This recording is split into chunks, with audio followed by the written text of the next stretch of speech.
આજની ધર્મકથા. પ્રણામ. મદન રેખાજી આપણને જીવનનો એક એવો પાઠ શીખવીને ગયા છે કે જે પાઠ આપણે જીવનમાં જો ભજવી શક્યા તો કદાચ આપણો ભવાંતર સત્તર થશે.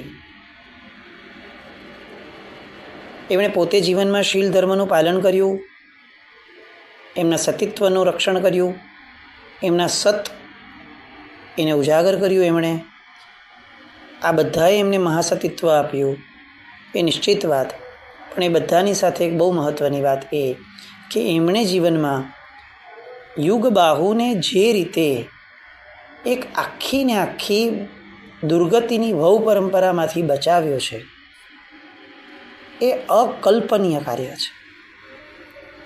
તમે જુઓ, કેટલા બધા મહાત્માઓ, કેટલા બધા ઉચ્ચતમ આત્માઓ દ્વારા પણ કેટલાક જીવો નથી પામી શક્યા. ગોશાળાને વર્ધમાન સ્વામી ભગવાને એ જ્યારે તેજોલેશિયા ફેંકવા આવ્યો ત્યારે ઠારવાનો પ્રયત્ન કર્યો હતો, પણ એ ન ઠર્યો. કેટલાક જીવની પોતાની પાત્રતાઓ નથી હોતી, કેટલાક જીવની ભવિતવ્યતા તથા ભવ્યત્વનો ઉદય જ નથી હોતો, એવું પણ બને છે. પણ કેટલાક જીવોનો એવો ઉદય એ સામા વ્યક્તિની સાથેના યા તો ઋણાનુબંધ અને યા તો સામા જીવની પાત્રતા એ બેના આધારે એક એલિવેશન પામે છે. વર્ધમાન સ્વામી ભગવાનને જોઈને ભગવાન પ્રત્યે ધિક્કાર જન્માવનારો આત્મા એ ગૌતમ સ્વામી મહારાજને મળ્યો હતો. ત્યારે ગૌતમ સ્વામી મહારાજ સાથેના શુભ ઋણાનુબંધના કારણે છેક દીક્ષા લેવા સુધી તૈયાર થઈ ગયો હતો. આ દેખાડે છે કે આ જીવોની સાથે મૈત્રી કેળવવાનો એક સૌથી મોટો ફાયદો એ છે કે મૃત્યુ સમયે તે વ્યક્તિને આપણા સદભાવના કારણે પણ સમાધિ મેળવવી સુલભ થઈ જાય છે. આ ગૌતમ સ્વામી ભગવાનના આત્માએ જ્યારે પેલા સિંહને ત્રિપૃષ્ઠ ફાડતો હતો, ત્રિપૃષ્ઠ વાસુદેવે ફાડ્યા, એ સમયે ગૌતમ સ્વામી મહારાજનો આત્મા જે એ સમયે રથના સારથી હતા, એ સારથીએ સિંહને મારતો બચાવ્યો નહોતો, એના મૃત્યુને કંઈ પાછું નહોતું ઠેલ્યું.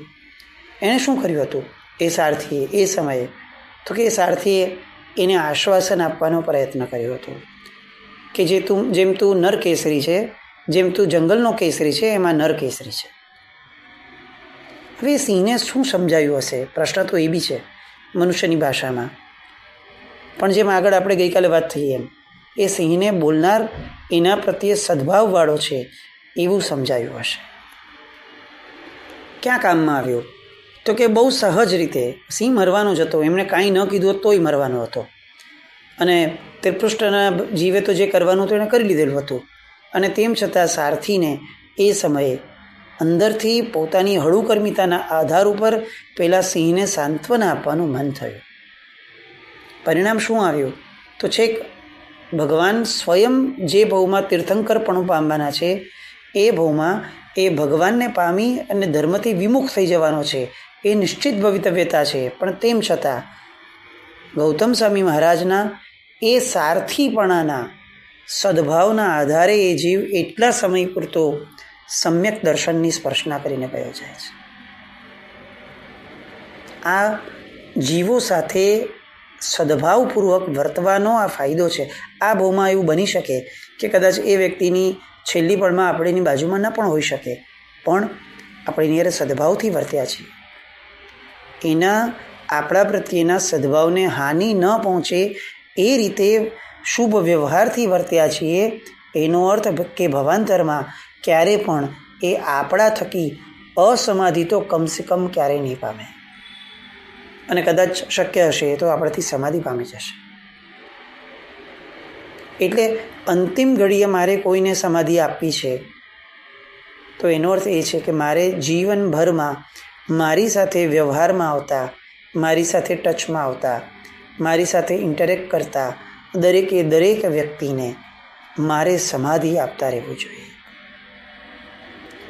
એ મારા કારણે અસમાધિ પામે એવો વિચાર, એવી વાણી કે એવા વર્તનથી મારે દૂર રહેવું જોઈએ. આ ગૌતમ સ્વામી મહારાજનું દ્રષ્ટાંત એ આપણી માટે એક આદર્શ હોવું જોઈએ. સારથી હતા, કંઈ કરી શકવાના ન હતા, અને તેમ છતાં સાંત્વનાના 2 શબ્દો આપવાનો એક ભગીરથ પુરુષાર્થ એમણે કર્યો, જેનું ફળ એ ભાવમાં તો એમને કંઈ ન મળ્યું. એ 2 શબ્દો આપવાના કારણે એમની સદગતિ થઈ ગઈ હશે એ સારથીના ભાવથી, એવી કોઈ વાત નથી આવતી. પણ પેલાજીને સમ્યક દર્શનની સ્પર્શના કરાવવાનું એ મહાનતમ કાર્ય એ ગૌતમ સ્વામી મહારાજ એ ભાવમાં કરી શક્યા. એટલે ઇન્વેસ્ટ કરેલી વસ્તુ ક્યારેય ફેલ નથી જતી. આપણે આજે કોઈકની સાથે અકારણ પણ સારા વર્તીએ છીએ. આપણે કોઈ આપણી સાથે નબળો થાય તો પણ એની સાથે સારા વર્તીએ છીએ. આપણે કોઈની હારે ક્રોધ કરવો છે તો પણ એનો સદભાવ જળવાઈ રહે એ રીતે ક્રોધ કરીએ છીએ. આપણે કોઈની પાસેથી આપણા જ પૈસા માંગવાના છે, તેમ છતાં પણ એક સારી રીતે સજ્જનતાથી માંગવાનો પુરુષાર્થ કરીએ એ રીતે એની આગળ માંગીએ છીએ.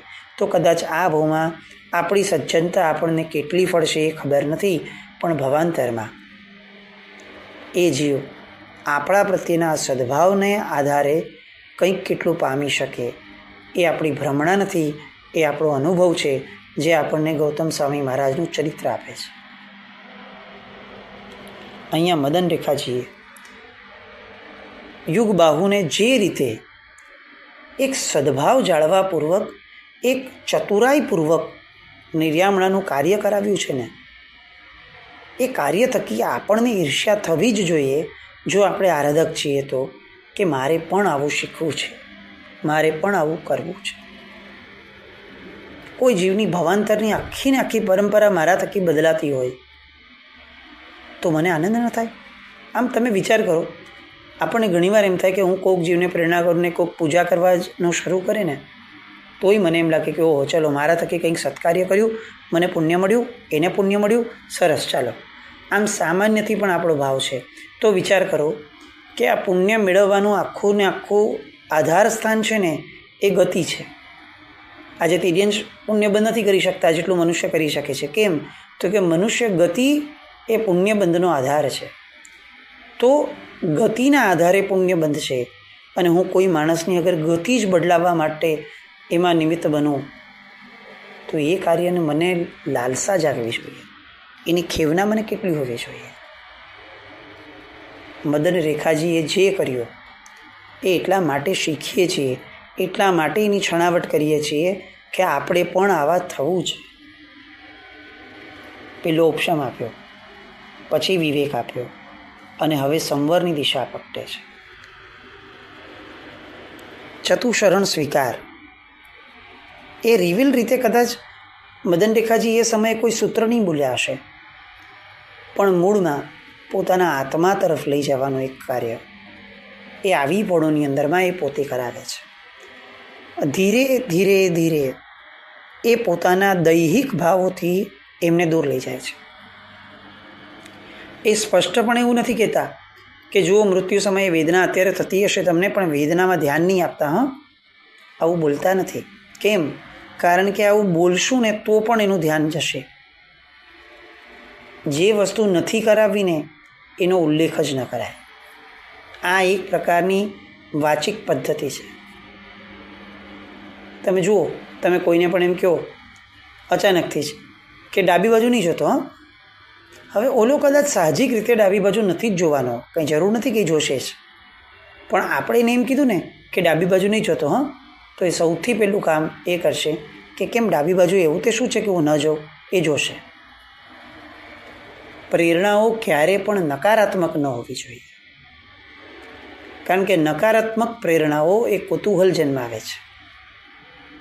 જુઓ, તમારા શરીરના આ વેદનાની અંદરમાં ક્યાંય સપડાતા નહીં, આ પ્રેરણા એ પણ નકારાત્મકતા છે. તમે સકારાત્મક પ્રેરણા આપો અને એમને એમ કહો કે તમારા આત્મામાં સ્થિર થજો, તમારા આત્મિક ભાવમાં સ્થિર થાઓ.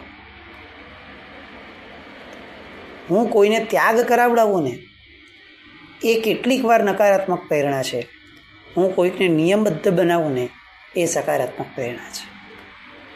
કંદમૂળ નહીં ખાતા આવું વારંવાર બોલવાથી હું જેટલું સારું કામ કરી શકીશ એના કરતાં કંઈક ઘણું સારું કામ હું એમ કહી શકીશ કે જુઓ, આપણે આવું જ ખાશું.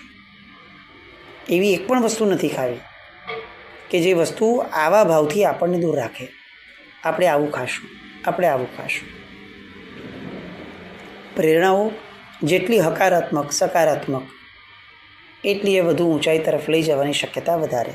અલબત્ત નકારાત્મક પ્રેરણાઓ પણ બાળક કક્ષાએ તો આવશ્યક છે જ, એનો કોઈ વિરોધ નથી, પણ ધીરે ધીરે સ્તર વધવું જોઈએ. મૂળ વાત એ છે. હવે યુગબાહુને ઉપશમ અને વિવેકમાંથી સંવરમાં લઈ જવા માટે મદન રેખાજી એમને આલંબન આપે છે કે તમે આ ભવની અંદરમાં કોઈ તિર્યંશને દુભવ્યું છે એ યાદ કરો ને એની ક્ષમા આપો. કોઈ નારકીના જીવને દુભવ્યા છે, કોઈ દેવતાઓ માટે, આ ત્રણેય ગતિમાંથી એક પણ જીવ માટે મનથી કોઈની હિંસા કરી હોય, મનથી કોઈને નુકસાન થાય એવું વિચાર્યું હોય, એવું કંઈ કર્યું છે તો સ્વામીનાથ એની ક્ષમા માંગો. તમે દરેકે દરેક જીવ સાથે મૈત્રી ભાવ જોડી અને બધાને ક્ષમા આપો. જુઓ, હજી પણ યુગબાહુની નજરમાં મણિરથને ફોકસ નથી કરાવાતો. અહીંયા સર્વજીવની વાત કરાય છે. તમને આની હારે કષ્ટ નથી થયું ને તો એને મિચ્છામિ દુક્કડમ સૌથી પહેલાં આપો. આવું ન બોલાય, કારણ કે એ જ સૌથી પહેલાં ઈગોને ટચ કરે છે. પ્રેરણા આપવી એ એટલી સસ્તી વસ્તુ નથી કે દરેકે દરેક વ્યક્તિ કરી શકે. એની માટે પણ સમજણનું સ્તર જોઈએ. આજે જે આપણે બધા વોટ્સએપ ને સોશિયલ મીડિયા મળ્યું એટલે જે ફોટી નીકળ્યા છીએ, આ છીછરાપણું છે. બાકાયદા આપણી આગળ સમજણ હોવી જોઈએ કે કયા જીવ. અચ્છા, આ સાયન્સ પણ પાછું કસ્ટમાઇઝ સાયન્સ છે. એક વ્યક્તિને જે રીતે પ્રેરણા આપી એ રીતે બીજો વ્યક્તિ સમજે એવું આવશ્યક નથી.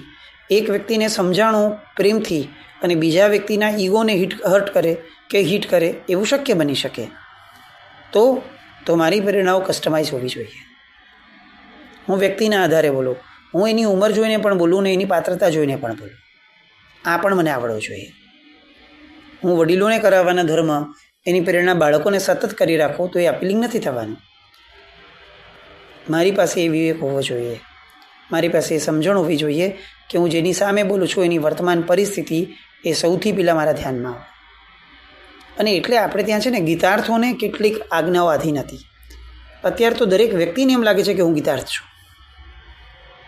પહેલાં જોગ વિના, આજે બી જોગ વિના કેટલાક મહાત્માઓને કેટલાક સૂત્રો ભણવાની અનુજ્ઞા નથી. એ સૂત્રો વિશે બોલવાની પણ અનુજ્ઞા નથી. કેમ? તો કે ગંભીરતા વિના કેટલીક વસ્તુઓ પચાવી ન શકાય, અને તમે જે પચાવી નથી શકતા એને ભણવાનો તમને અધિકાર નથી. ભગવાન બહુ સ્પષ્ટ છે. આપણને અસ્પષ્ટતાનો મોહ છે કે આપણે ઉતાવળી આંબા પકવવા છે. ધડ કોઈની પાસે કંઈ કરાવડાવવાની ઉતાવળમાં આપણે કેટલીક વાર એને વિમુખ કરી દઈએ છીએ. હું કોઈકની બાળકની પાસે એક ક્રિયા કરાવવાના અગ્રમાં એટલી બધી એને પ્રેરણા કરું છું, ટોકું છું કે એ ધર્મથી વિમુખ થઈ જાય છે. મારી પ્રેરણાનો આધાર એ મારો શુભ ભાવ હતો, પણ મારી પ્રેરણાનું પરિણામ એ અશુભતા થઈ. કેમ? કારણ કે આ બેને જોડતી જે કડી હતી વિવેક, એ મારામાં નહોતો. મદન રેખાજીનો વિવેક પૂર્ણપણે પ્રગટેલો છે. એ ક્યાંય એવું બોલતા નથી કે મણિરથને ક્ષમા આપો.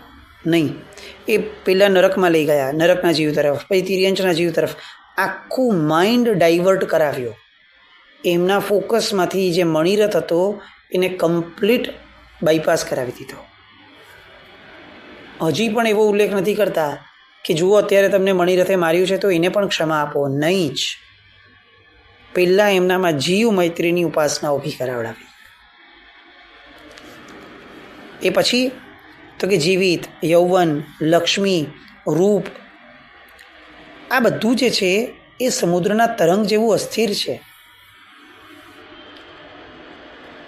એ અસ્થિરને સ્થિર કરવાનો પ્રયત્નનો વિચાર હવે તમારે કરવાનો નથી. આ ક્ષણે તમે એવું વિચારતા હો કે તમારા વગર મારું શું થશે, બાળકોનું શું થશે, તો તમે સમજીને ચાલજો કે આ બધું અસ્થિર જ છે. તમે વિચારો તો પણ અસ્થિર છે. કોણે કલ્પેલું નાથ કે આવું થશે, અને તેમ છતાં થયું ને, તો તમારું આ ક્ષણે તમારી કલ્પનાનું સ્તર એ અમારી દિશા તરફ ન વાળો, કારણ કે આમ પણ કલ્પેલું ક્યાં જગતમાં થાય છે.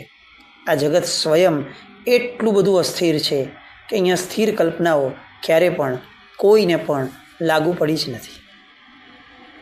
તમે તમારા મનને સ્થિર કરો. પોતાના મનમાં વલોપાત નહીં હોય કે મારું શું થવાનું છે, હશે, તેમ છતાં એને પૂર્ણપણે દબાવી દઈ અને નિશ્ચિંતતાપૂર્વક અત્યારે મદન રેખાજી યુગબાહુના મનની ચિંતાને દૂર કરવા માટે સક્ષમતાથી એની યારે વાત કરે છે. વ્યાધિ, જન્મ, જરા, મૃત્યુ આ બધાથી ગ્રસ્ત થયેલો માણસ, એની માટે જિનેશ્વર ભગવંત પ્રેષિત ધર્મ એ જ શરણ છે. ધમ્મમ શરણમ ગચ્છામિ. ભગવાનના ધર્મનું શરણ લો, ભગવાનનું શરણ લો. આમ છે ને, જેમને ખરેખર એવું લાગતું હોય ને કે મને મૃત્યુ સમયે મળશે કે નહીં એવી શંકા છે, સમાધિ, એણે અત્યારથી આવી બધી ગાથાઓને છે ને રોજ મનમાં વારંવાર વાગોળવી જ જોઈએ. ધમ્મમ શરણમ ગચ્છામિ. હું ધર્મનું શરણ એ સ્વીકારું છું, ધર્મના શરણે જાઉં છું.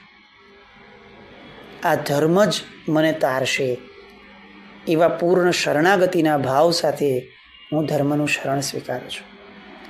અરિહંતે શરણમ પવચ્ચામિ, સિદ્ધે શરણમ પવચ્ચામિ.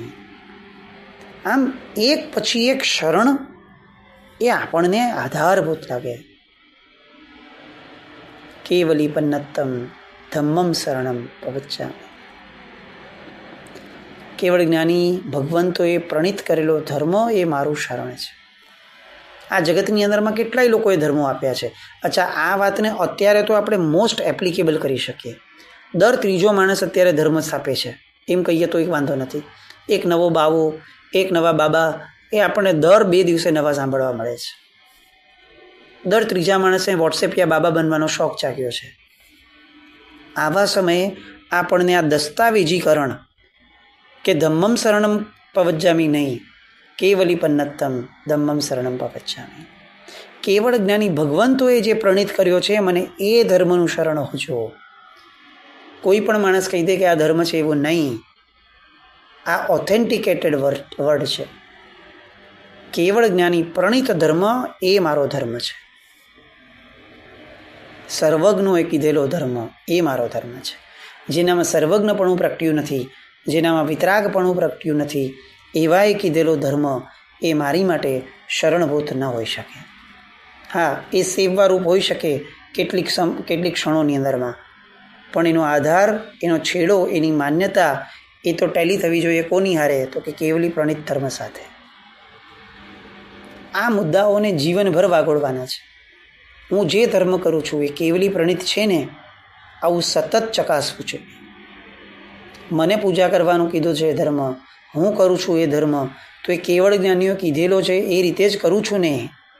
રાગ દ્વેષની મંદતા થાય, કષાયોની મંદતા થાય એવી જ રીતે હું અત્યારે ધર્મ કરું છું ને.